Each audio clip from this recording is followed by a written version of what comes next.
Ito mga boss, meron tayong comment mula kay Porax. So paano nga daw ba magkabit ng yung connection nitong condenser ng chainsaw mga boss. Ito yung condenser ng chainsaw natin. So lalagyan natin ng ng connection. Lagyan natin ng wire mga boss. So dito, cut ko na mga boss yung mga hindi naman importante sa video. So medyo mahaba kasi ito, medyo matagal, pero cut ko na lang mga boss para mas mapaigsi natin. So yun, tinanggal ko na yung tornilyo niya. Tapos mga bossing, mineasure ko lang naman. Gumamit tayo dito ng aluminum na flat bar. Mineasure ko lang yan mga boss para eksakto. Ayan o. So binutas ko 1/8 na butas. Pati dito mga boss, binutas ko dun sa pagko-connection natin ng wire. So ganyan lang yan. Yan. So itornilyo natin. Ito mga boss, na-itornilyo na natin. Tignan nyo.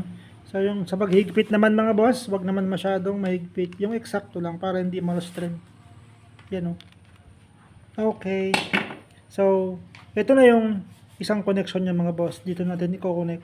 Tapos yung isa naman is kailangan natin ng wire o kaya magnetic wire. So pag magnetic wire naman mga boss, balatan nyo lang yung magnetic wire, tapos yun ang gamitin natin. So ipulupot natin.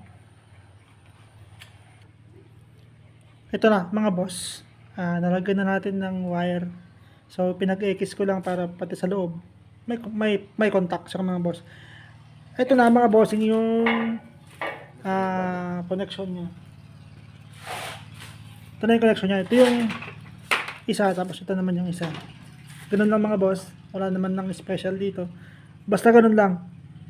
Ito yung isa, ito yung body ground. Saka ito naman mga boss, ang alam ko dito sa chainsaw, wala rin namang polarity ito. Kaya kahit magkabaliktad dito sa paglalagay ninyo, okay lang. Basta ito na yung connection ng isa, ito naman yung isa. So lagay natin ng wire. Ito na, ganito na siya mga boss. So ihinang natin dito. Tapos pati naman ito ihinang din natin. Ayan, okay na siya mga bossing. Ganyan lang yun. Ganyan lang yung connection niya. Itong isa sa upper, ay yung isa sa lower. Ayan na mga boss. Sana nakatulong mga bossing.